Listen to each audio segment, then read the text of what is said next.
come with experience, and that's just, it's not even the lowest it's going to get for us. I told a few guys, I mean, the lowest it can get is being up 17 in the fourth quarter in game 2 of the finals and losing, and that's I get that low, or being up 2-1, going to game 4 and lose 3 straight in the finals. That's very low. So I'm very optimistic. I'm very positive, more positive than I thought I would be right now. So we look at what we did wrong, things that we did well, and we get ready for Orlando coming here on Monday. Let's use his words. Fragile, shall we?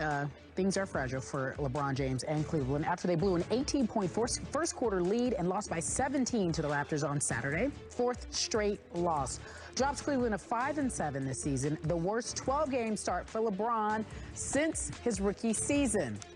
Stephen A., what's going on with the Cavs?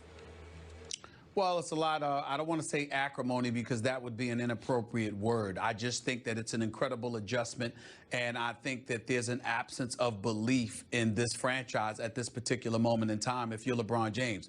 Let's face reality. He doesn't look happy. Skip Bayless, I watched his performance on Friday night against the Washington Wizards. It was the first time in LeBron James' career that I looked at him and I just said he looks completely and utterly disinterested. Some people would point to a particular playoff game against Boston years ago when he was in Cleveland. But I happen to know that he had a lot of personal things going on that particular moment in time, and that might have influenced his relatively pedestrian performance. And he still finished with 25 in that particular game, if I remember correctly.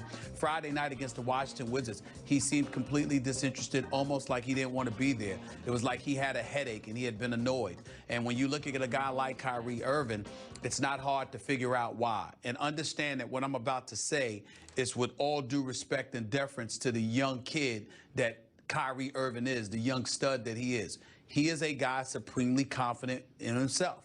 He ain't walking around causing trouble, talking smack, or being disrespectful. But at the same time, Skip, a la Kobe in the earlier years with Shaq, Kyrie's not interested in being a basketball teammate's little brother. He's not interested in deferring to King James. He's not interested in doing any of that. He marches to his own beat. He does his own thing. And I think that that's an adjustment for LeBron because the ability to reach people may not be as easy for him. It may have been considerably easier for him, rather, than it would be to reach a Kyrie Irving. Then when you talk about the team being fragile, well, our own Brian Windhorst even pointed it out. LeBron James, he's got double the amount of turnovers than anybody on the Cavs. LeBron James at this moment in time, 12 games into this season, has 48 turnovers. He's averaging 4 a game. Averaged 3.5 last year with Miami, but he's got 48 turnovers, averaging 4 a game. Kyrie Irving has 24 turnovers, and they're both playing practically the same amount of minutes. So there are things that LeBron James has to improve upon with his game, but at the same time, the coach is a huge question mark, saying we'll win at least 41 games. Like that's supposed to be a big deal. And Kevin Love's game seems to be suffering, and I think that LeBron James, at least initially, may have bitten off more than he can chew, but it's still 70 games to go, so we'll see. Stephen A., I know a lot of people think I over-criticize LeBron, but I don't think, as you point out, he should get a pass here. Even though we're early in the season, I think he consistently is talking down to his young teammates. Every interview is about them, what they have to learn to come up to reach my level of play. And I will bet you they are sick and tired, especially Kyrie, of hearing this. Because as you point out, before LeBron criticizes, he's got to clean up his act.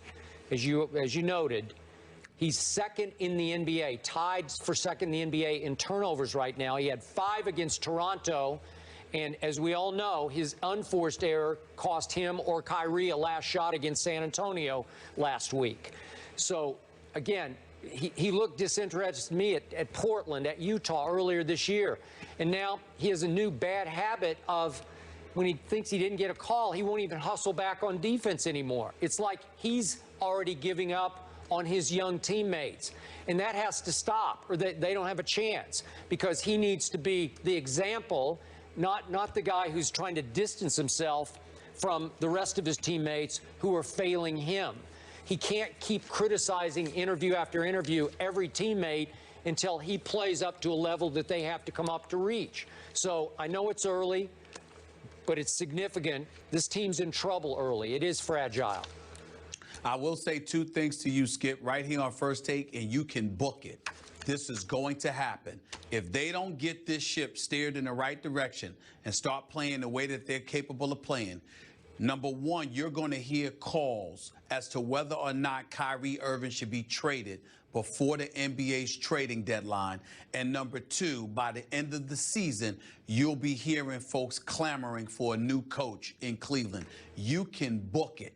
If this stuff doesn't get turned around, those two things are going to go down. Or you can mark it down. Number three, as you have pointed out earlier on this show, LeBron James could opt out after this season and go someplace else. Wow. He could. Okay. He's right. If they don't turn it around, Stephen A. says book it. Kyrie trade calls and new coach, or perhaps last case scenario, LBJ out of Cleveland. When we come back, let's